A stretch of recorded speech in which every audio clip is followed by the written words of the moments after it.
Good afternoon everyone. myself Nandini Priyadarshini Das. Welcome to BA Detailing. Hope आप सब अच्छे हैं. के जाना टीचिंग मटेरियल जो भी आपको नीड है, जैसे कि बुक हो गया या फिर एक्स्ट्रा कोई चार्ट हो गया या फिर आपको फिल्म स्ट्रिप्स लेना है या स्क्रिप्ट्स लेना है, कुछ भी है तो आप लेके जा सकते हो. तो अगर देखो जैसे क्लास में एंटर करते हो तो जाके ही आपको नहीं बोलना है कि गुड मॉर्निंग स्टूडेंट, मेरा टॉपिक ये है. तो ऐसा नहीं बोलना है. आप क्लास में एंटर करो, रिलैक्स होकर एंटर करो विद स्माइलिंग फेस एंड बच्चों को सोच लो पूरा क्लास में बच्चे हैं एंड उनको आप अननोन है, उनको कुछ फैक्ट बताना है, तो आप कैसे पढ़ाओगे. सो उनको जैसे आपने विश किया good morning everyone and my self नहीं बोल के आप यहाँ पे बोल सकते हो कि आज का टॉपिक क्या है. फर्स्ट स्टार्ट करो अपने टॉपिक से कि क्वेश्चंस पूछो, उसके बाद आपको इन्फॉर्म करना है कि आपका नाम क्या है, आप कहाँ से हो या फिर आप कौन से टीचर. सो यहाँ पे थोड़ा सा यूनिकनेस आएगा, यूनिक कैरेक्टर हमारे पास मिलेगी कि कैसे आपको पढ़ाना है. सो अभी देखो क्या करना है. जैसे क्लास में एंटर किए तो उनको टॉपिक ओरिएंटेड कुछ क्वेश्चंस पूछेंगे आफ्टर वेलकमिंग. सो ये क्वेश्चंस जैसे मैं आपको कुछ मेंशन करती हूँ. That is first question is do you know about expression. मेरा टॉपिक आज का क्या था, एक्सप्रेशन. तो मैं यहाँ पे मेंशन कर चुकी हूँ. ऐसे आप चार्ट पेपर लगा दोगे. यहाँ पे जैसे मैंने चार्ट यूज किया बिकॉज मेरे पास टाइम नहीं था तो मैंने ऐसे शॉर्टकट किया. बट देखो ये मैंने आज बनाया हुआ है, ऐसा आप दे सकते हो या फिर आप पूरा कलरफुल चार्ट पेपर पे लिख सकते हो, कोई डायग्रामेटिक प्रेजेंटेशन दे सकते हो या फिर 3D मॉडल भी दे सकते हो. 3D मॉडल भी दे सकते हो. जैसे आपको न्यूट्रिशन बेस्ड कुछ टॉपिक लेना है तो आप कार्बोहाइड्रेट या फिर लेंटिल्स लेके जाओ, कुछ साग लेके जाओ या वेजिटेबल्स लेके जाओ and different type of nutrition उसके बारे में बता सकते हो, डाइट कैसे मेंटेन किया जाए. अगर यहाँ पे पॉल्यूशन रिलेटेड है तो पॉल्यूशन का एक पूरा कंसेप्ट आप दिखा सकते हो पिक्चराइज करके, या फिर जैसा हम लोग बनाते हैं बिल्डिंग से ऐसे कैसे सीएनजी गैसेस का यूज हो रहा है तो वहाँ पे मोस्ट प्रोबेबली धुआं कैसे आ रहा है. एंड ट्रीज अगर यूज हो रहा है most of the time ACs and refrigerator use हो रहा है तो कैसे वहाँ पे पॉल्यूशन क्रिएट होता है, साउंड पॉल्यूशन कैसा आता है, आप थोड़ा सा एग्जाम्पल्स दे सकते हो. तो यहाँ पे जैसे मेरा टॉपिक ये है तो मैं यहाँ पे मेंशन करूँगी. फर्स्ट जैसे क्लास में जाते हो बोर्ड में लिख देना नेम क्या है. मैंने यहाँ पे XYZ लिखा, अपना नाम लिखा, रोल नंबर 1 2 3. तो आपको यूनिवर्सिटी रोल नंबर आपके एडमिट कार्ड में गिवन है तो उसको आप मेंशन करोगे. That after that subject mention करोगे. मेरा टॉपिक यहाँ पे बायोलॉजी रिलेटेड है तो मेरा सब्जेक्ट बायोलॉजी है. टॉपिक ह्यूमन एक्सक्रीटोरी सिस्टम मेरा टॉपिक. एंड मेथड मैंने यहाँ पे एक्स्ट्रा दिया है स्टार मार्क देके, चाहो तो लिख सकते हो एक्स्ट्रा कुछ अटेंशन पाने के लिए. एंड नेक्स्टली आपको डेट, जिस डेट पे आपका एग्जाम है तो प्रैक्टिकल एग्जाम की डेट को आप मेंशन करेंगे. सेशन 2 टाइप्स के होते हैं, टीच रीटीच. कोई चीज को अगर दोबारा पढ़ाया जा रहा है तो that is a reteach and single time के लिए पढ़ा रहे हो तो that is called teach.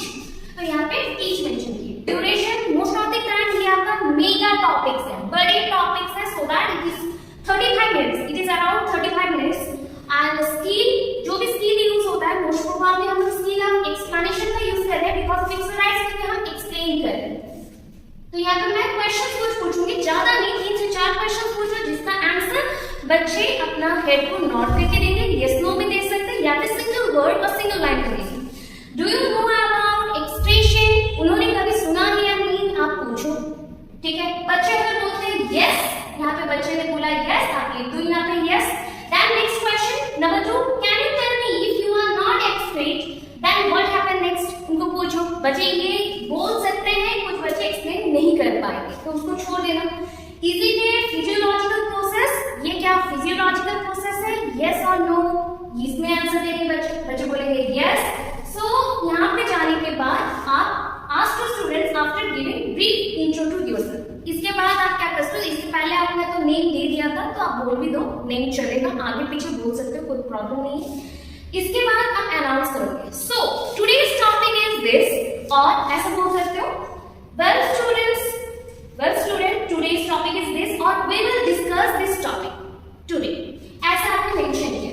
After that आप अपना टॉपिक को स्टार्ट करेंगे. याद रखना लेसन प्लान मस्ट लेना है, मटेरियल्स के ऊपर मार्क है एंड आपके ड्रेसिंग जेस्चर के ऊपर बहुत ज्यादा मार्क्स है. अभी बहुत ही अच्छे से आप पढ़ाओगे कि ये पिक्चर में आप क्या देख रहे हो, बच्चों को पूछो. सो आपका जो मीडिया है उसी मीडियम में आपको पढ़ाना है. दैट मींस आइदर इंग्लिश और हिंदी. इंग्लिश आपका मीडियम है तो इंग्लिश में पढ़ा. एक बच्चों को समझ नहीं आ रहा तो कुछ मोमेंट में आप लोग हिंदी भी यूज कर सकते हो. So this is the structure of kidney, that is a human एक्सक्रीटोरी system, because मैंने यहाँ पे अदर एनिमल्स या फिर अदर प्लांट्स या कॉकरोच, प्रॉन कुछ का यूज नहीं किया है, तो मैंने ह्यूमन लिखा है, तो ह्यूमन एक्सक्रीटोरी सिस्टम। मैंने अभी रूलर का यूज नहीं किया है, तो मैं पेन से दिखा रही हूँ। सो ह्यूमन एक्सक्रीटोरी सिस्टम में क्या है, suppose this is my abdomen part, ये मेरा पेट का पोर्शन है, तो यहाँ पे क्या रहता है हमारा एब्डोमेन पोर्शन के जस्ट पास में या फिर उसके अंदर की तरफ क्या रहता है, हमारे पेयर ऑफ किडनी रहता है। पेयर मतलब टू, पेयर ऑफ किडनी है। अभी इसका लेंथ बोल लो, लेंथ मतलब ये दिख रहा है, विड्थ मतलब ये दिख रहा है। सो लेंथ यहाँ पे आपको गिवन है that is 10 to 12 centimetre and width आपका गिवन हो गया 5 to 7 सेंटीमीटर। यहाँ पे देखो मैंने क्या बनाया कि ये जैसे आते हैं स्टोर होके, तो इधर से एक आता है वेना का, दूसरा आता है एओर्टा, तो ये जो आता है फिर यहाँ से दो लाइंस आते हैं। ब्लू वाला आपका क्या है, रेनल ग्लैंड है, एंड रेड वाला क्या है, रेनल आर्टरी है। सो ये कनेक्टेड है किडनी के साथ। किडनी में देखो एक अपर पार्ट में क्राउन जैसा स्ट्रक्चर है, that is called adrenal gland, and adrenal gland बहुत सारी चीजों में काम करता है, दैट इज एक्चुअली में काम करता है। जैसे कि आपको डर लग रहा है या फिर आप फ्लाइट में हो या फाइटिंग कर रहे हो, तब उसका सिक्रेशन होता है, वहां पे बहुत सारे पार्ट्स है, उसको छोड़ देते हो। अभी देखो इसका स्ट्रक्चर कैसे चल रहा है, बीन सेल स्ट्रक्चर है, near about bean cell structure है। बीन सेल स्ट्रक्चर के अंदर ऐसा देखो ट्रायंगुलर पोर्शंस कुछ है, इसको हम लोग पिरामिडल स्ट्रक्चर्स बोल सकते हैं। अगर पिरामिडल स्ट्रक्चर से ऐसे renal arteries and veins connected है and connected with the main branch. अभी इसके नीचे देखो यहाँ पे मैंने ऑयल जैसा बनाया हुआ है, दैट इज अ यूरेटर, जो कि आपकी किडनी से कनेक्टेड है, यूरिनरी ब्लैडर तक, and that is connected to a narrow tube-like structure that is called ureter, and this portion is called urinary bladder, and lastly it is open through urethra. तो ऐसे आप पढ़ा सकते हो total. इसके अंदर भी जाओगे स्ट्रक्चर्स में, that is outer portion is called capsule, that is the covering, inner portion आप बोल सकते हो ये आपका कॉर्टेक्स एंड मेडुला बोला जाता है। This portion is cortex, this portion is medulla, ऐसे आप मेंशन करोगे। तो ये आपका डिटेल रहता है। फिर इसका मैंने सीक्वेंस लिखा हुआ है, जैसे कि ये स्टार्ट होता है ग्लोमेरुलस, मतलब ईच पोर्शन में क्या होता है किडनी के, यहाँ से स्टार्ट होता है cup like structure, this is a cup like structure, and इसमें क्या आपके क्या रहते हैं, नेफ्रॉन्स, बहुत सारे नेफ्रॉन्स के ग्रुप्स रहते हैं, जो कि नेफ्रॉन्स होते हैं आपके एक्सक्रीशन के मेन यूनिट। बहुत सारे ट्यूबुलर नेफ्रॉन्स है, फिल्ट्रेशन के लिए यूज होता है, एंड हमारे जो किडनी है फिल्ट्रेट करता है, one kind of filter use करते हैं तो साफ करने के लिए पानी।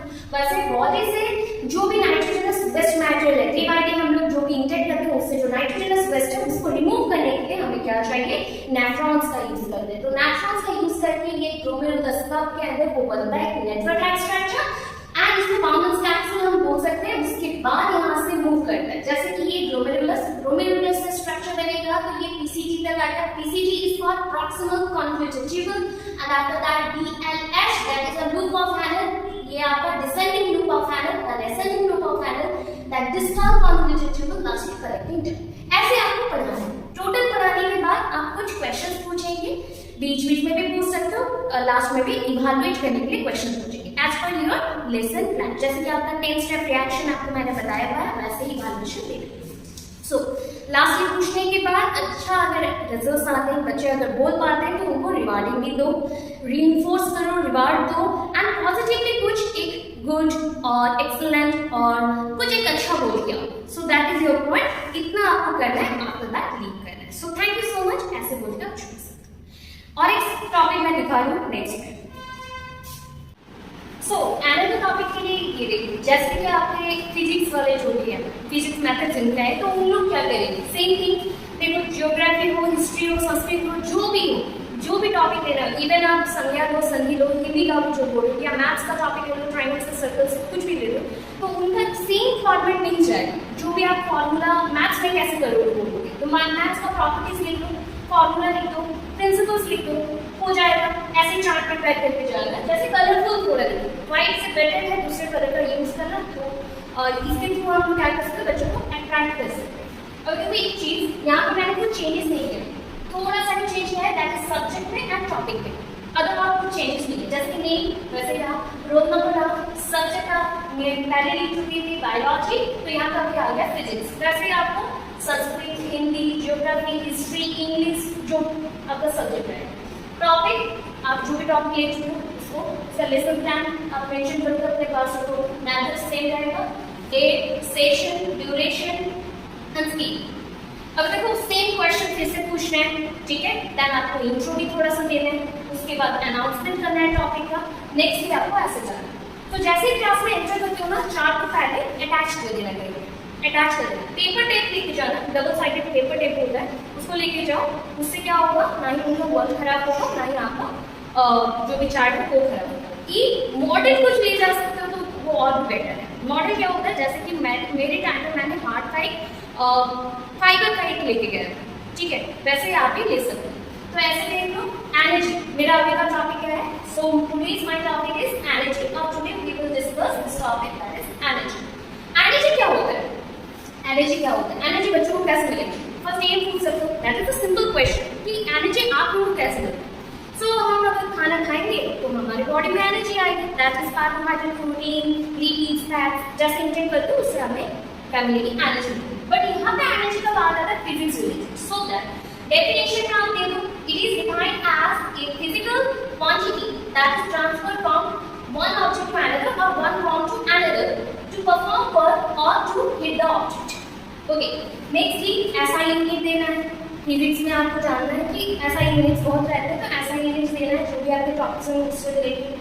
फॉर्म्स ऑफ एनर्जी देखो, मैंने यहाँ पे डिफरेंट फॉर्म्स दिया, आप चाहो तो पिक्चर्स को भी यहाँ पे बड़े बड़े पिक्चर्स को अटैच कर सकते हो, या फिर सनलाइट डायरेक्टली आप सनलाइट दिखा सकते हो कि सन देखो, सन से आपको एनर्जी मिल रहा है, that is the solar energy, main form of energy. Solar energy से क्या होता है ना, सोलर एनर्जी के थ्रू फोटोसिंथेसिस होता है, हमारा प्रोडक्शन हो सकता है, हमारा ग्रोथ हो सकता है। ग्रोथ होगा तभी तो रिप्रोडक्शन होगा, हम रिप्रोड्यूस करेंगे, दैट इज प्लांट्स। प्लांट्स कैसे ग्रो करते हैं, क्योंकि उनको एनर्जी मिलता है फ्रॉम सोलर सिस्टम्स, एंड इसके थ्रू जो आपका सोलर एनर्जी है, सन मेन रीजन है।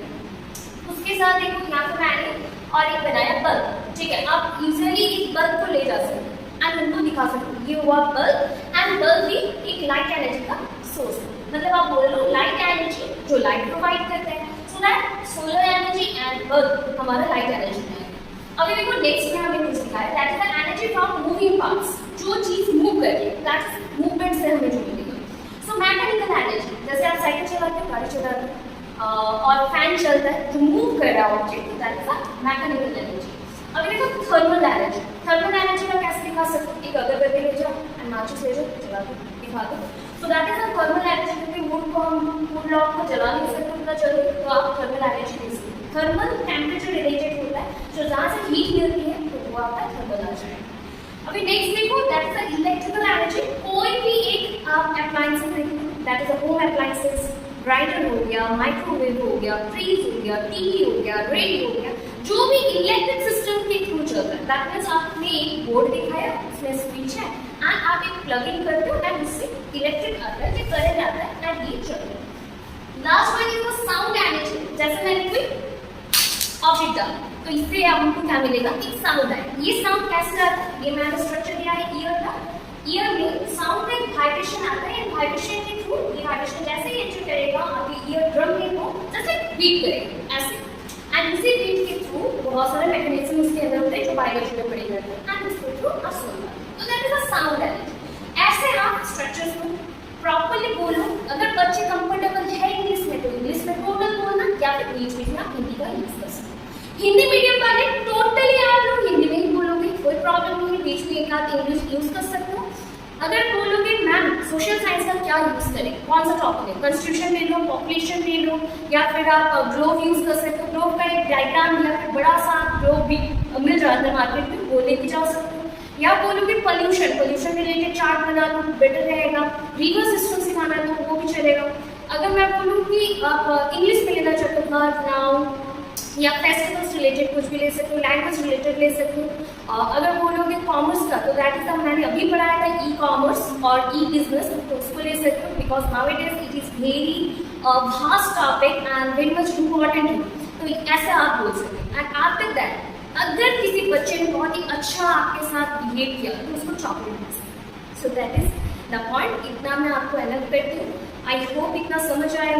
ड्रेसिंग में थोड़ा अथर की ड्रेसिंग मत करना, अच्छे से पहन के जाना, एंड ऑल द बेस्ट।